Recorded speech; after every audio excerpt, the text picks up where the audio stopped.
नमस्कार, स्वागत है आपका। इंडिया टीवी देख रहे हैं आप, आपके साथ मैं हूं प्राची पाराशर। मुकाबला में आज बात करेंगे बिहार के जातिगत समीकरण की। बिहार सरकार ने जातिगत सर्वे कराया और उस सर्वे की रिपोर्ट यानी उस सर्वे के जो आंकड़े हैं आज वो सार्वजनिक कर दिए गए। ये सर्वे के आंकड़े आखिर क्या बताते हैं? किस जाति में कितने वोटर्स या कितनी आबादी बढ़ी है, किस जाति की कितनी आबादी घटी है, कौन सी जाति किसकी कोर वोटर है, कौन सी जाति से किसको कितना फायदा होगा। ये जातिगत सर्वे के आंकड़े अगर सामने आए हैं तो 2024 के चुनाव पर कितना फायदा पहुंचेगा, कितना नुकसान पहुंचेगा, बीजेपी की रणनीति कितनी बदलेगी, विपक्ष की रणनीति क्या अब इसी के इर्द गिर्द घूमेगी, जो बयान सामने आ रहे हैं उसके मायने क्या हैं। आज इन तमाम सवालों के जवाब आपको इंडिया टीवी पर मिलेंगे। एक एक जाति का क्या है वोटिंग पैटर्न, ये हम आपको समझाएंगे। उस जाति का आंकड़ा आखिर किसके फेवर में जा रहा है, ये हम आपको बताएंगे। वोट अगर गिने जाएं इन जातियों के तो वो किसको फायदा पहुंचाएंगे, ये भी हम आपको बताएंगे। यानी नीतीश कुमार ने अगर जातियों को गिना है तो इसके वोटों में तब्दील करने के मायने क्या हैं, आज इसी पर होगी चर्चा। और इसके लिए खास मेहमान मेरे साथ स्टूडियो में है। मेरे साथ है संगीत रागी, राजनीतिक विश्लेषक, स्वागत है सर आपका। भावेश झा, चुनाव विश्लेषक, मेरे साथ है, आपका भी स्वागत है। हर्षवर्धन त्रिपाठी, वरिष्ठ पत्रकार, मेरे साथ हैं, सर आपका भी स्वागत है। विजय त्रिवेदी, वरिष्ठ पत्रकार, हमारे साथ है, आपका भी बहुत बहुत स्वागत है। और सज्जन कुमार, चुनाव विश्लेषक, हमारे साथ हैं, आपका भी बहुत स्वागत है। तो आइए करते हैं शुरुआत। और सबसे पहले हम बात करेंगे सवर्ण की, यानी सवर्ण का जो आबादी प्रतिशत है वो कितना है, वो वोटर्स अगर तब्दील होंगे, वो वोट में तब्दील होगा तो किसको कितना फायदा पहुंचेगा। आइए जल्दी से आपको ये समझा देते हैं। हर्षवर्धन जी और विजय जी, आप भी मेरे साथ प्लीज स्क्रीन पर आ जाइए, क्योंकि सवर्ण के जो वोटर्स हैं वो बीजेपी के कोर वोटर समझे जाते हैं और इसमें जातियां कैसे बांटी गई हैं आइए आपके सामने रखते हैं। किसको कितने वोट मिल रहे हैं, कौन किसकी आबादी कितनी बड़ी है। आप सबसे पहले ब्राह्मण की बात करिए तो आबादी है 3.65। ये वोटर किसका है?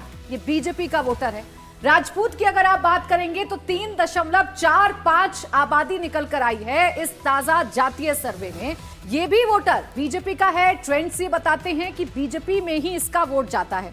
भूमिहार की बात करें तो आबादी है 2.8 से 6%। बीजेपी का ये कोर वोटर समझा जाता है।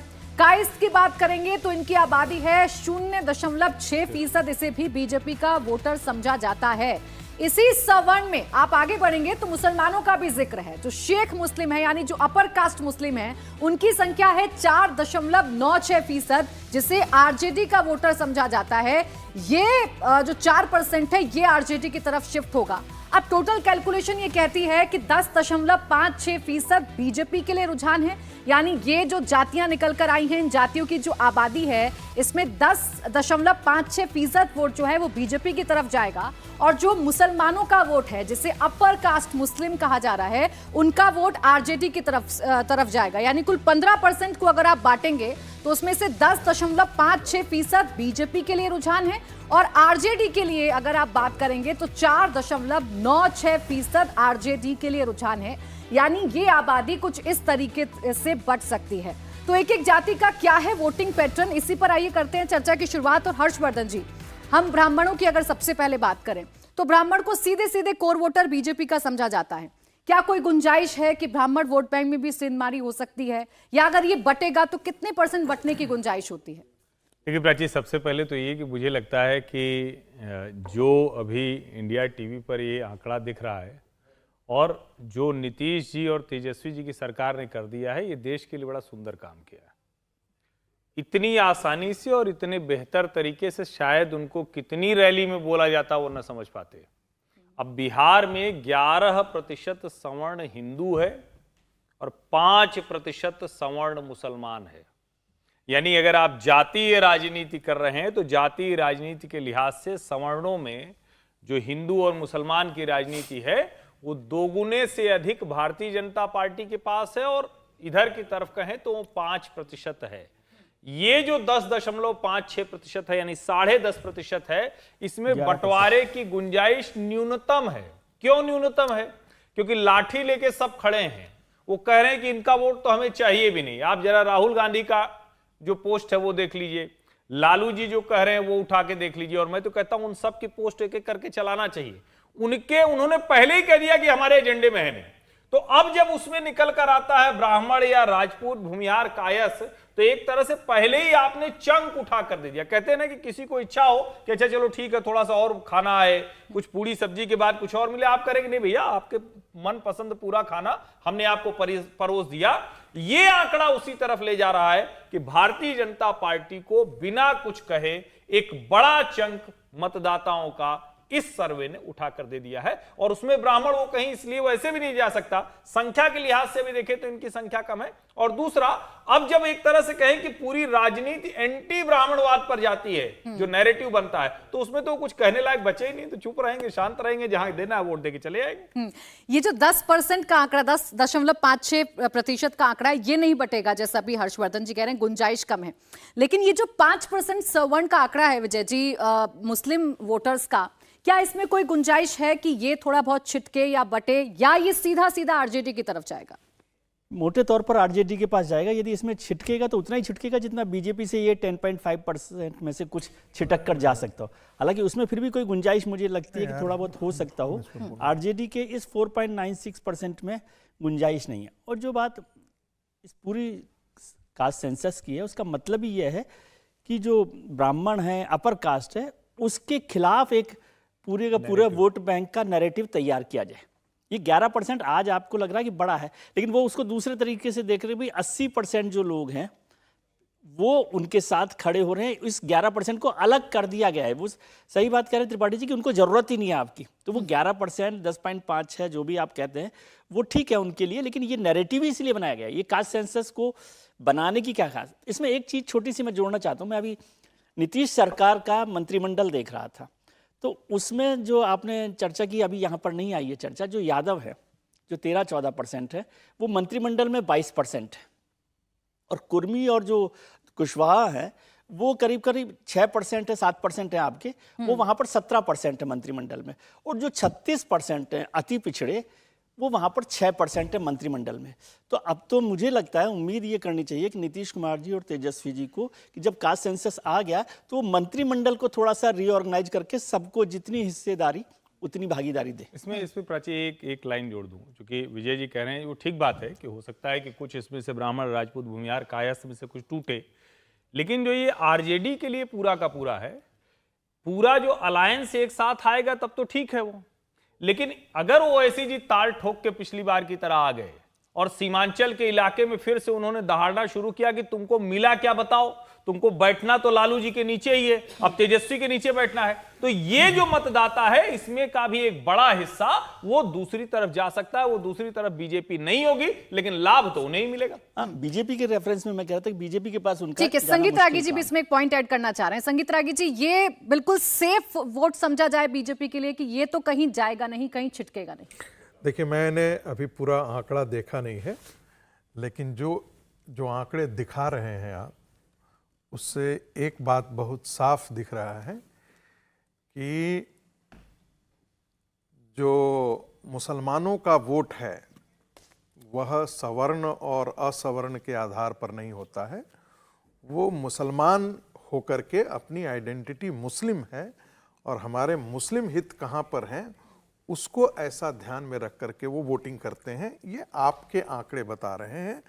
और जो भूमिहार हैं, राजपूत हैं, ब्राह्मण हैं, कायस्थ हैं, उनके वोटों में सिंधमारी हो सकती है। वो जातियों के आधार पर चूंकि विभाजित हैं।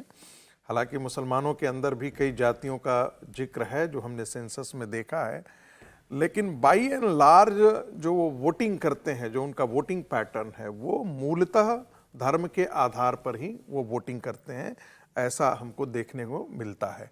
जो मुझे लगता है आगे आने वाले जो आंकड़े होंगे उसमें आपको पता चलेगा। बस इतना मैं तत्काल के लिए मैं इतना ही जोड़ना चाहता था। दूसरी बात, मुझे लगता है कि ये जो आंकड़े आए हैं, नीतीश कुमार इस देश पर और बिहार पर बड़ा एहसान करते यदि वो ये बता देते कि कुर्मियों की संख्या प्रशासनिक विभागों में, सरकारी नौकरियों में कितनी है, उनके लैंड होल्डिंग्स कितने हैं, और यादवों के लैंड होल्डिंग्स कितने हैं, उनकी प्रतिनिधित्व क्या है नौकरियों में, सारे सरकारी तबकों में उनका क्या प्रतिनिधित्व है, और जो ओबीसी का बाकी तबका है, जी, जो बाकी जातियां हैं, उनका वहां पर क्या प्रतिनिधित्व है? क्या नीतीश कुमार इसी को आधार बना करके, जैसा कि अभी कहा गया, क्या धानुक के आधार पर रिजर्वेशन करेंगे? क्या कानू के लिए अलग से रिजर्वेशन करेंगे? बाकी जातियों का, मैं भारत की राजनीति में एक नई व्यवस्था आ गई है, इसको गंभीरता से देखिएगा।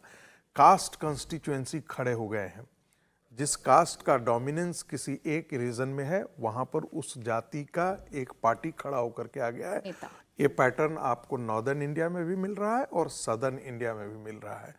तो आने वाले दिनों में कास्ट के आधार पर क्या कंस्टिट्यूएंसी खड़ी होगी और वैसे ही मांग करेगी कि हमारा जो मत प्रतिशत है उसके अनुसार हमारी सत्ता में भागीदारी होनी चाहिए, राजनीतिक सत्ता में भी और प्रशासनिक सत्ता में भी है। ठीक। देखना है, ये बड़ा दिलचस्प होगा कि आने वाले दिनों में भारत की आगे हम राजनीति और कैसे जातियों की बात करेंगे संगीत रागी जी, विस्तार से समझेंगे कि किस जाति का क्या वोटिंग पैटर्न है। लेकिन सज्जन जी, अगर हम सिर्फ अपर कास्ट की अभी बात कर रहे हैं और इस अपर कास्ट के वोटर को कहा जा रहा है कि सबसे ज्यादा ये इंटैक्ट वोटर है बीजेपी के साथ, क्या वोटिंग इनका ट्रेंड रहता है? क्या सिर्फ ये बीजेपी की तरफ एक मुश्त जाते हैं या थोड़ी बहुत गुंजाइश इनमें भी होती है कि कांग्रेस अगर सामने है, आरजेडी सामने है, जेडीयू सामने है, तो थोड़े बहुत उधर भी चले जाते हैं? देखिए, बड़ा हिस्सा निश्चित तौर पे बीजेपी के साथ हाल में जुड़ा है, लेकिन ये धारणा कि ये कंसोलिडेटेड रहते हैं गलत है। क्योंकि आप बिहार में और उत्तर प्रदेश में देखिए, मंडल के दौर से मुलायम सिंह हो या लालू जी हो, उस दौर में भी आरजेडी को बिहार में और समाजवादी पार्टी को यूपी में राजपूत समुदाय का एक अच्छा खासा वोट मिलता था, क्योंकि नेतृत्व था। बिहार में तो आप देखें 2009 में स्थिति ये थी कि 14 तक की उसके 4 नेता थे वो जो लोकसभा में, वो सब के सब राजपूत थे। तो राजपूत समाज का मिला है और बाकी जगह भी मिला है। हाँ, ये जरूर हुआ है 2014 के बाद इसमें एक कंसोलिडेशन आई है। लेकिन अभी भी आप देखें कि ये मानना कि इनके बीच में उस तरह का कंसोलिडेशन होता है जो यादवों का आरजेडी के लिए होता है या जो मुस्लिम्स का भाजपा विरोधी पार्टियों को, ऐसा कतई नहीं होता है। टूट पड़ती है। इधर हाल फिलहाल में कंसोलिडेशन बहुत ज्यादा हुआ है। लेकिन इस आंकड़ों में एक बहुत दिलचस्प बात यह है कि अगर आप देखें 1931 की जो जनगणना थी, अंतिम जनगणना जिसमें जाति का आंकड़ा बताया गया था, उसके तुलना में जब अभी के जनगणना को देखें तो सवर्णों की आबादी में लगभग 3 से 4% की गिरावट आई है। बिहार में पहले 14% के आसपास बताई जा रही थी 31 के अनुसार, अभी जो है ये 10 से 11% के बीच में है। तो निश्चित तौर पे जब इस तरह के आंकड़े आते हैं तो कंसोलिडेशन भी होता है, असुरक्षा के अभाव बढ़ते हैं। लेकिन इस आंकड़ों में आप ये भी देखें कि ये पूरा का पूरा प्रयास जो है कि जब बीजेपी हिंदुत्व के आधार पे एक हिंदू कंसोलिडेशन कर रही है, तो विपक्ष की जो अभी नीति है कि हम उसे जातियों के आधार पे तोड़े, हिंदू बनाम गैर हिंदू का न रहे बल्कि जाति बनाम जाति का रहे, उसमें ये बात लोग भूल जाते हैं कि बीजेपी का जो हिंदुत्व है वो ब्राह्मणवादी हिंदुत्व नहीं है। वो जो ओबीसी, दलित और आदिवासी समाज द्वारा लीड किया जा रहा हिंदुत्व है। अब सवाल यह भी है कि 14% इसमें यादव हैं, लेकिन लगभग 5% कुशवाहा जाति के भी लोग हैं। कुशवाहा जाति को कितना प्रतिनिधित्व मिला है राजनीतिक तौर पे या बाकी क्षेत्रों में भी। तो अब यह भी है कि पिछड़ों के बीच में, और बिहार में ये पुरानी लड़ाई रही है। एक सामंती सोच के बीपी मंडल साहब थे जो चाहते थे अपर कास्ट की जगह नए सामंत बन जाए पिछड़ों से। दूसरे समता मूलक सोच के कर्पूरी ठाकुर थे। इसीलिए देखे बिहार में ओबीसी के अंदर भी विभाजन है, पिछड़ा और अति पिछड़ा। तो अब ये भी एक मांग उठेगी कि कुछ एक जातियां ही राजनीतिक तौर पे मंत्रिमंडल में या नौकरियों में सज्जन, चूंकि आप ओबीसी का जिक्र कर रहे हैं, मैं एक ओबीसी का आंकड़ा दिखा देती हूं, फिर इस पर हम चर्चा करेंगे कि ओबीसी का वोटिंग ट्रेंड क्या रहता है, ओबीसी की पहली पसंद कौन रहता है। सज्जन और भावेश, आप प्लीज मेरे साथ स्क्रीन पर आ जाइए जरा। यहाँ पर एक एक जाति का आंकड़ा हमने रखा है। ये वो जाति का आंकड़ा जो कि जातिगत सर्वे से निकलकर सामने आया है। बिहार में देखिए ओबीसी और ईबीसी 2 टर्म है, क्योंकि अति पिछड़ा वर्ग में भी बांटा गया है, अत्यंत पिछड़ा वर्ग में बांटा गया है। ये नीतीश कुमार नहीं किया था। अभी बात हम ओबीसी की कर रहे हैं, तो यादव वोटर्स जो हैं वो 14.2% हैं। इनका जो वोटिंग ट्रेंड है वो आरजेडी की तरफ रहता है। कोर वोटर ये आरजेडी के समझे जाते हैं। कुर्मी की अगर आप बात करेंगे, जिससे ताल्लुक रखते हैं नीतीश कुमार, 2.87% है, जेडीयू के साथ ये रहते हैं। तेली की बात करेंगे 2.81, ये बीजेपी का वोटर है। वैश्य की बात करेंगे 2.31%, मल्लाह की बात करेंगे 2.60%, नोनिया 1.91% और बढ़ई 1.45%। और ये दो को अगर आप हटा दें ओबीसी में से, यादव और कुर्मी को हटा दें, तो बाकी जो छोटी छोटी जातियां हैं, इन जातियों का जो वोटिंग ट्रेंड रहता है वो बीजेपी की तरफ रहता है, यानी इनकी जो पसंद है वो बीजेपी की तरफ रहती है। नीतीश कुमार इनकी पसंद कभी हुआ करते थे, लेकिन अब धीरे धीरे करके बीजेपी की तरफ इनका जो वोटिंग ट्रेंड है वो शिफ्ट होता हुआ नजर आ रहा है। और इसको अगर आप कैलकुलेट करेंगे तो ये आंकड़ा बन जाएगा, एनडीए के लिए ओबीसी में से 11.08% रुझान है, महागठबंधन के लिए 17.07% रुझान है, क्योंकि बड़ा तबका है जो कि यादव वोट बैंक का है, जिसे आरजेडी का कोर वोटर कहा जाता है। ये जो यादव वोटर है भावेश, अगर मैं इस पर फोकस रहूं तो ये बिल्कुल आरजेडी की तरफ जाता है, या इसमें गुंजाइश होती है कि ये बढ़ता है अगर सामने दूसरा कोई यादव कैंडिडेट उतारा है किसी पार्टी ने? तो देखिए, पिछले 2 लोकसभा इलेक्शन को यदि एनालिसिस करें तो ये देखा गया है कि जहाँ पे आरजेडी की अपनी कैंडिडेट अपनी सिंबल पे जो चुनाव लड़ते हैं, वहाँ पे यादवों का तो एक कंसोलिडेशन है आरजेडी के फेवर में, या उनके जो अलायंस है उनके आरजेडी के कैंडिडेट के फेवर में। पर जहाँ पे आरजेडी का कैंडिडेट नहीं है वहाँ पे बीजेपी को एक बड़ा सा चंक यादवों का मिलता है। ये बिहार में भी होता आ रहा है और यूपी में भी हो रहा है। अदरवाइज देखिए, बीजेपी को जो इतनी बड़ी बढ़त जो मिली थी 2014 में, जहाँ पे 40 में से 31 सीट बीजेपी अलायंस जीती थी, और अभी जो 17 में से 17 सीटें जो 2019 में जीती, वो कैसे संभव हुआ? बिना यादवों के सपोर्ट के नहीं संभव हुआ।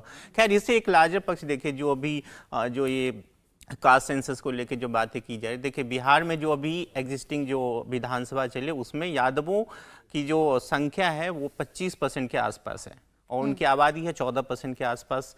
कुर्मी की आबादी 2.7 बताया गया, लेकिन उनकी जो विधायकों की आबादी है वो लगभग 4% के आसपास है। तो आपको ये भी जवाब देना होगा कि आपने ओबीसी तो चिल्ला रही, लेकिन ओबीसी का मतलब क्या सिर्फ कुर्मी और यादव होता है? उनकी दोनों की विधायकों की आबादी यदि आप देखें, संख्या देखें, तो लगभग 29% के आसपास होती है। तो यहीं पे बीजेपी का गेम होता है कि बीजेपी उन राज्यों में जहां पे ओबीसी नेता अपने आप को चिल्लाने पे लगे हम ओबीसी की राजनीति करते, तो उनका बीजेपी का ये गेम प्लान है वहां पे कि वो अपने आप को जो दबंग जाति के हैं उनको साइड करके अपनी पॉलिटिक्स करते। बीजेपी को वहां पे कभी नहीं देखा गया ये कहते हो कि वो कुर्मी की राजनीति करते हैं या उनको यादवों का वोट है। अलग बात है कि यादवों का वोट उनको मिलता जाए, लेकिन बीजेपी की राजनीति वहां पे माइनस यादव माइनस कुर्मी रहती है। इसलिए आपने देखा होगा कि नीतीश कुमार के वोट बैंक को तोड़ने के लिए बीजेपी ने वहां पे कुशवाहा जाति से आने वाले सम्राट चौधरी को उन्होंने अपना प्रेसिडेंट बनाया है, उपेंद्र कुशवाहा को लेकर है। बाकी छोटी छोटी जाति के आप देखेंगे जो प्रतिनिधि, जैसे सज्जन बात कर रहे थे ना, बीजेपी की जो राजनीति है उनका ये नहीं कि सिर्फ बोलते हैं, उन्होंने उस तबके के छोटी छोटी जो ओबीसी की जाति होते हैं उनको उनका रिप्रेजेंटेशन भी दिया है, जिस वजह से बीजेपी को इस तरह की सफलता मिलती है। ठीक, ये कमजोर वर्सेस ताकतवर की जो लड़ाई है सज्जन, ये मैं इन्हीं जातियों से अगर आपसे समझूं, तेली, वैश्य, मल्ला, नोनिया, बढ़ई, जिनकी संख्या तो बहुत कम है लेकिन ये बीजेपी के साथ जाती है, और जब हम इसे जोड़ते हैं तो जोड़कर इसे हम कह सकते हैं कि ये 11.08 हो जाता है। तेली, वैश्य, मल्ला, नोनिया, बढ़ई, इनको रिझाने के लिए या इनको अपनी तरफ लाने के लिए भारतीय जनता पार्टी की क्या रणनीति रहती है? क्योंकि अब ये छिटक रहा है नीतीश कुमार से, बीजेपी की तरफ जा रहा है। देखिए, सबसे पहले तो बिहार का फॉल्ट लाइन अगर आप देखें, मंडल के बाद जो हो गया है वो यादव वर्सेस गैर यादव का हो गया है। तो उसमें जो गैर यादव पिछड़े हैं या जो दलितों में जो कमजोर वर्ग है, जो बहुत असर्टिव नहीं है, उनकी एक साइकोलॉजी ये रहती है कि वो उस पार्टी के साथ जाएं जो उन्हें जो समाज में दबंग तबका है उससे सुरक्षा प्रदान कर सके। ऐसी स्थिति में होता क्या, या तो नीतीश कुमार होते हैं या बीजेपी आती है।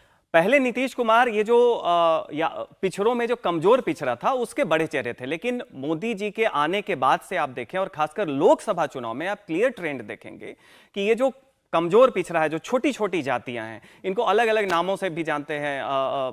कहीं पे पचफोरना बोलते हैं, कहीं पे और भी 16 कर्ण से 16 कर्ण बोलते हैं। छोटी छोटी है, अकेले में इनका बहुत वजूद नहीं है, लेकिन एक साथ मिलकर ये काफी एक माहौल बना देते हैं। तो इनका हमेशा ये जो असुरक्षा है, सामाजिक दबंगों और जो गैर यादव जो एक ध्रुवीकरण है, उसमें लोकसभा में आप देखेंगे कि बीजेपी इनकी एक बड़ी चॉइस बनती है। कारण क्या है कि आप देखिए, जब लालू जी आए बिहार में 90 के दौर में, तो उन्होंने जब मंडल कमीशन का मॉडल बिहार में भी इंप्लीमेंट किया, तो पिछड़ों के बीच में जो कमजोर पिछड़ों के लिए अलग से व्यवस्था थी उसको खत्म कर दिया गया। उसके विरोध में जो अति पिछड़ों के नेता थे उन्हें हाई हाईकोर्ट में जाना पड़ा, मजबूरी में फिर से वहां पे मुंगेरी लाल कमीशन, जो कर्पूरी ठाकुर मॉडल है, जो अति पिछड़ों को सुरक्षित करता है दबंग पिछड़ों से, वो लाया गया। तो वहां पे बिहार में जो छोटी छोटी जातियां हैं, निश्चित तौर पे आप देखेंगे विधानसभा चुनाव में तो इनका जातिगत आधार कैंडिडेट के ऊपर जाता है, लेकिन लोकसभा चुनाव में इनका बड़ा हिस्सा बीजेपी की तरफ इसलिए जाता है क्योंकि गैर यादववाद जो एक साइकोलॉजी है, एक फॉल्ट लाइन है, उसमें बीजेपी उसकी बहुत बड़ी बेनिफिशियरी, क्योंकि प्रतिनिधित्व ज्यादा है और एक सुरक्षा की भी भावना देती है, जो यूपी में भी आपको दिखता है। हर्षवर्धन जी, जब हम यादव वोटर की बात कर रहे हैं तो चर्चा यही है कि ये सबसे स्ट्रांग वोटर है आरजेडी का, लेकिन अगर इसमें से कुछ परसेंट मैं आपसे पूछूं तो आपका आंकलन क्या कहता है, कितना परसेंट इसकी आबादी आरजेडी से अलग होकर कैंडिडेट के हिसाब से भी वोट देती है? नहीं, मुझे लगता है प्राची ये सबसे महत्वपूर्ण सवाल है, और मैं हमेशा इसके पहले भी शायद एक दो बार मैंने जिक्र किया है कि उत्तर प्रदेश के विधानसभा चुनाव के समय मैं फूलपुर में घूम रहा था। फूलपुर वैसे तो नेहरू जी की सीट के नाम से जानी जाती है, फूलपुर लोकसभा भी है, विधानसभा भी है। वहां पर जब मैं घूम रहा था तो वहां चाय की दुकान पर, 2022 की बात कर रहा हूं, तो वहां मौलाना जी मिलते हैं और वो कहते हैं कि भैया ये सब तो चला गए हैं, सब मोदी के साथ है। अवधि में वो बोल रहे थे अपनी उसमें, उनका ये कहना था कि हम तो सब करके साइकिल पर टिके रहते हैं, यानी जो मुस्लिम मतदाता है वो कहीं टस से मस नहीं हो रहा है, लेकिन यादव मोदी को देखकर लोकसभा चुनाव में वोट कर देता है। 39 आउट ऑफ 40 ये समीकरण बताता है कि सिर्फ गैर यादव नहीं, यादवों के बीच भी एक बड़ा वर्ग है जिसको नरेंद्र मोदी अपने नेता के तौर पर दिखते हैं। और जब वो नेता के तौर पर दिखते हैं तो कोई कहेगा कि कुर्मियों के नेता नीतीश कुमार, लेकिन जब देश में कोई कहेगा तो फिर नरेंद्र मोदी नजर आते हैं। आप वहां पर इस तरह से जाति विभाजन नहीं कर पाते हैं, क्योंकि नरेंद्र मोदी जब लार्जर हिंदुत्व वाले खांचे में, उसमें सब कहीं न कहीं समाहित हो जाते हैं। जब विधानसभा चुनाव आता है तब निश्चित तौर पर यह आंकड़ा जस का तस फिट बैठेगा, और तब भारतीय जनता पार्टी के लिए बड़ी चुनौती होगी, क्योंकि आज भी बीजेपी बिहार में अपना नेता, अपना कार्यक्रम किस क्षेत्र में कैसे चलना है आज तक वो तय नहीं कर पाई है। वो रिएक्शनरी पॉलिटिक्स कर रही है। वो जब तक एक्शन वाली पॉलिटिक्स नहीं करेगी तब तक उसको ये हिस्सा नहीं मिलने वाला है। देश की राजनीति में नरेंद्र मोदी ने एक्शन पॉलिटिक्स की है, सारे विरोधी रिएक्शन पॉलिटिक्स कर रहे हैं, इसलिए उनका बल तो थोड़ा कम ही रह जाएगा ना, ज्यादा उनके हिस्से में चला जाता है। ये एक्शन पॉलिटिक्स जो प्रधानमंत्री नरेंद्र मोदी की है, ये जो आने वाले लोकसभा चुनाव हैं उसके लिहाज से आप समझ सकते हैं, क्योंकि फिलहाल बिहार में विधानसभा चुनाव होने नहीं है। इस जातीय सर्वे के बाद जो पहला चुनाव है वो लोकसभा का ही चुनाव होगा। इस पर आगे मैं चर्चा जारी रखूंगी। एक छोटा सा ब्रेक ले रहे हैं, ब्रेक से फौरन वापस लौटेंगे। देखते रहिए इंडिया टीवी।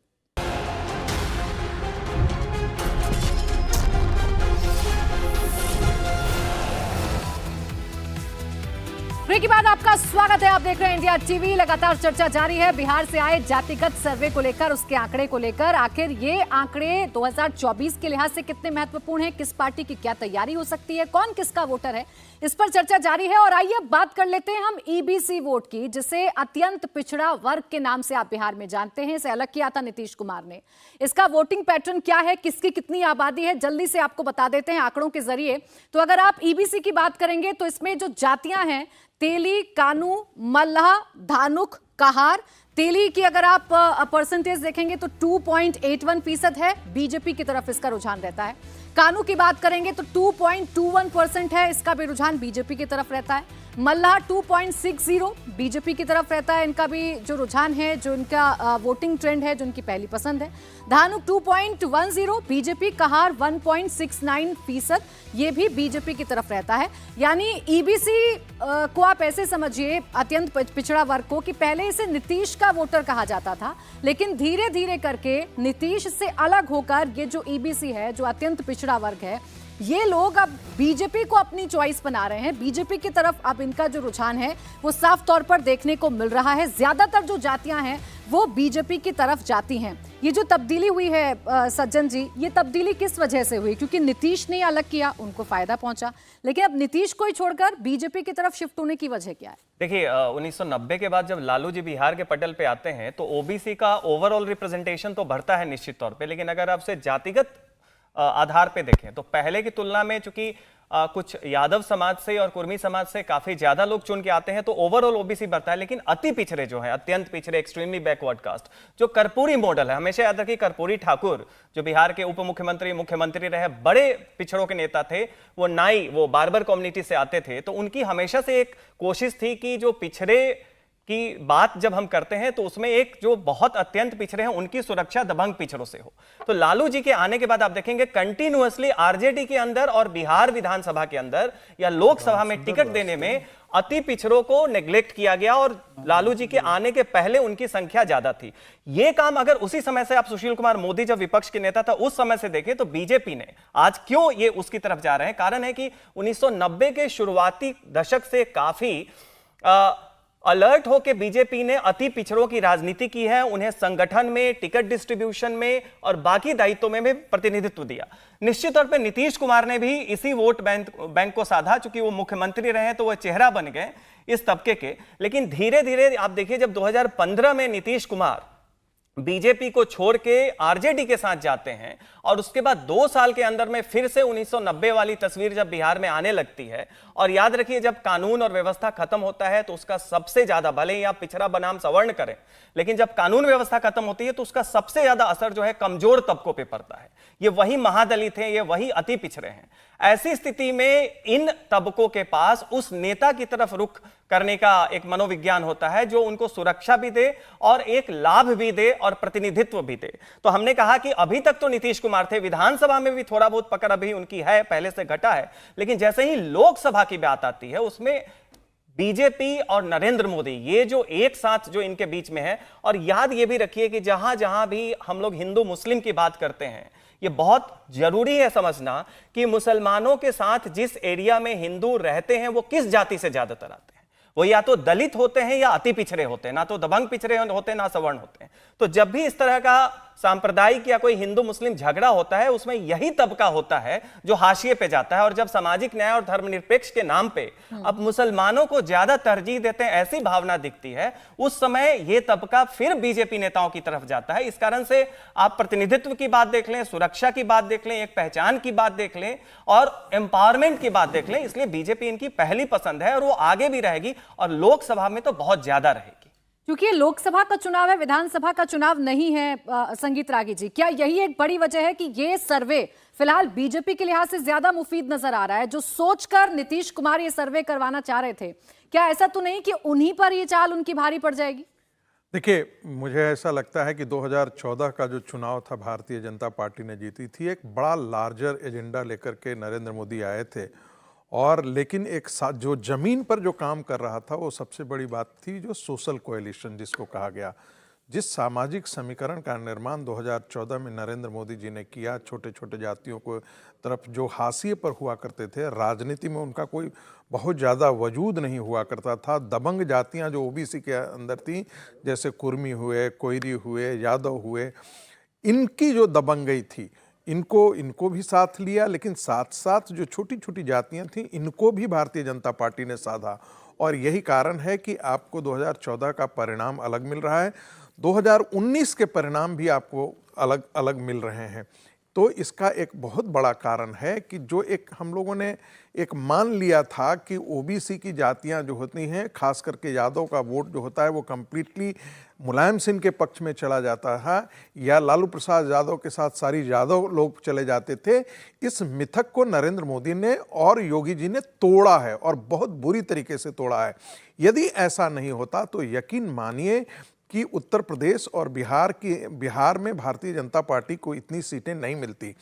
एक और बात इसमें जोड़ देना चाहता हूं कि जब नरेंद्र मोदी पटल पर आते हैं तो ये सारे जातियों के बंधन, ये सारे खांचे टूट जाते हैं।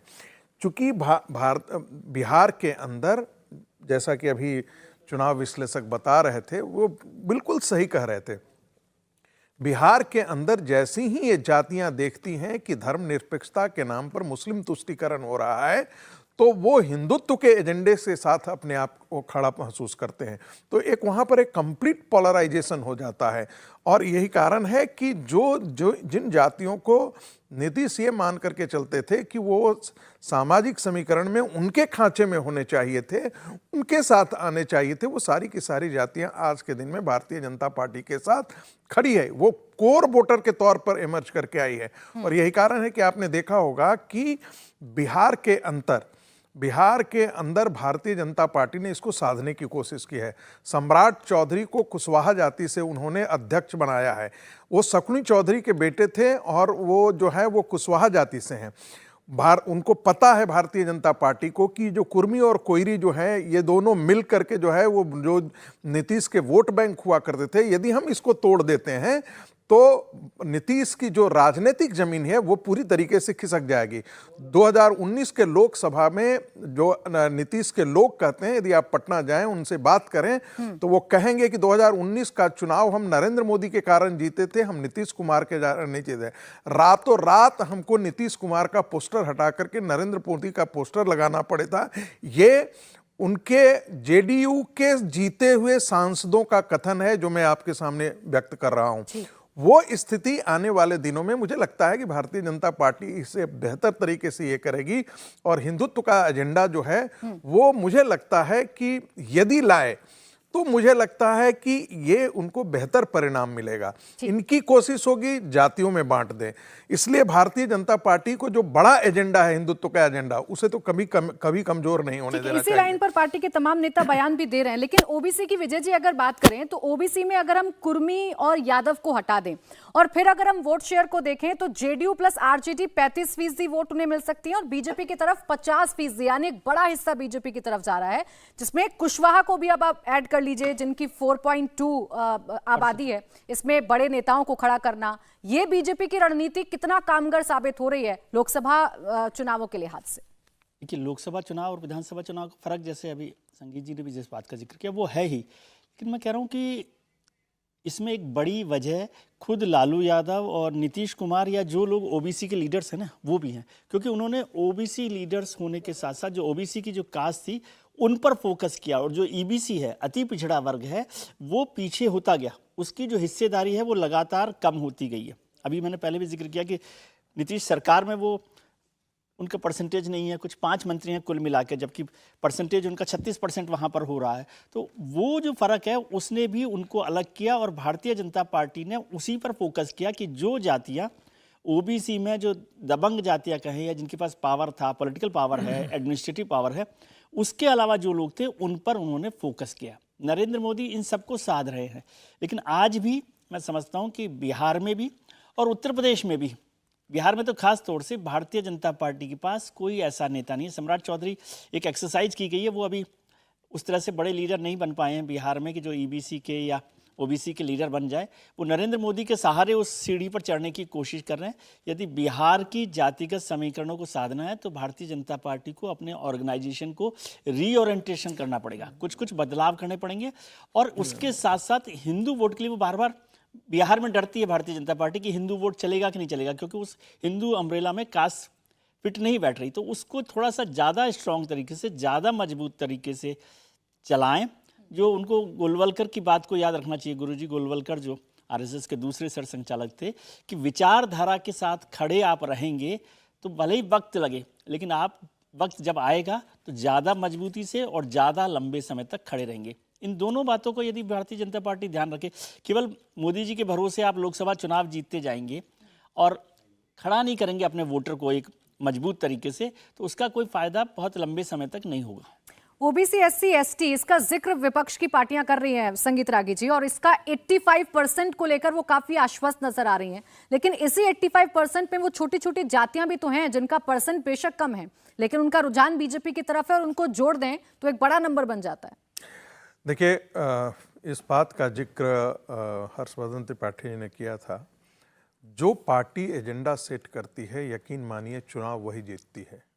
जो पार्टी उस एजेंडे पर रिएक्ट करती है वो पार्टी जो है वो सेकंड नंबर, थर्ड नंबर हो सकती है, वो चुनाव नहीं जीत सकती है। भारतीय जनता पार्टी को जैसे उत्तर प्रदेश में आप देखेंगे कि वो Bharatiya Janata party agenda set करती है। लोकसभा का एजेंडा जो है नरेंद्र मोदी तय करते हैं, चाहे वो 2014 का एजेंडा हो, चाहे 2019 का एजेंडा हो, और आज का एजेंडा भी 2024 का एजेंडा भी नरेंद्र मोदी लगभग सेट कर रहे हैं। वो वही हालत है। यदि बिहार के अंदर यदि भारतीय जनता पार्टी, और उसके लिए ज़रूरी है कि वो एक्शन पॉलिटिक्स, प्रोग्राम पॉलिटिक्स, वो नैरेटिव खड़ा नहीं कर पा रहे हैं बिहार के नेता लोग, जो उनको करने चाहिए थी। और जो भी कारण हो, नीतीश की छत्रछाया में इतने दिनों तक भारतीय जनता पार्टी रहती रही। नीतीश ने अपना एजेंडा लागू किया, अपने कोर वोटर को उन्होंने खड़ा किया, और भारतीय जनता पार्टी के कोर वोटर को हमेशा उन्होंने कमजोर करने। ये तो और बात है कि नरेंद्र मोदी के कारण भारतीय जनता पार्टी को वहाँ एक अच्छी खासी बढ़त लोकसभा में मिल जाती है, यानी लोकसभा के अंदर वो अच्छा प्रदर्शन कर पाते हैं। मुझे लगता है कि जैसे सीमांचल का हिस्सा है, तो सीमांचल के अपने खतरे हैं। बांग्लादेशी मुसलमानों ने वहाँ की पूरी डेमोग्राफी बदल दी है। सिवान का हो, पूर्णिया का हो, आप जो इलाका आप ढूंढ लीजिए, और ऐसी जगहों पर इनको चाहिए कि वो मुखर होकर के हिंदुत्व को एजेंडे को लाएं। सेंट्रल बिहार में और स्थिति होगी वहां पर, वहां और चीजें हैं, लेकिन कम से कम जो उत्तर बिहार है, उत्तर बिहार और पश्चिमांचल के अंदर, सीमांचल के अंदर इनको इस एजेंडे के लाने से मुझे नहीं लगता है कि इनको चुप रहना चाहिए। ठीक है, लेकिन एक मिनट, संगीत रागी जी ने अभी पूर्वांचल का और बांग्लादेशों का जिक्र किया। मैं अभी इस कास्ट सेंसस को ही देख रहा था, तो इसमें करीब 1% आबादी पिछली सेंसस से कम हुई है हिंदुओं की, और करीब 1%, वो 0.8 है दोनों ही जगह पर, मुसलमानों की आबादी बढ़ी है। अब वो क्या कारण है, क्या माइग्रेशन है हिंदू वोटर्स का, या वहाँ से बांग्लादेशी मुस्लिम्स आए हैं, ये सब है देखने का, ये तो अभी इसमें नहीं समझ में आ रहा। लेकिन अभी की जो मैंने आबादी का सेंसस देखा, उसमें 1% के करीबन हिंदू आबादी कम हुई है और मुस्लिम आबादी 1% बढ़ी है। बिल्कुल, जिस ओबीसी का हम जिक्र कर रहे हैं और ईबीसी का हम जिक्र कर रहे हैं, अगर यहाँ से यादव और कुर्मी वोट बैंक को हटा दें तो किसके पास कितना पहुंच सकता है, ये आंकड़ों के जरिए एक बार बता देते हैं। यादव कुर्मी को अगर आप ओबीसी से हटा दें तो 35% जेडीयू और आरजेडी मिलकर इनकी तरफ रुझान जा रहा है जातियों का, लेकिन 50%, सोचिए बहुत बड़ा हिस्सा है, 50% बीजेपी के साथ जा रहा है। यादव और कुर्मी को आप ओबीसी की राजनीति से अलग कर देंगे तो पूरी ओबीसी की राजनीति ही खत्म हो जाएगी, यकीन मानिए।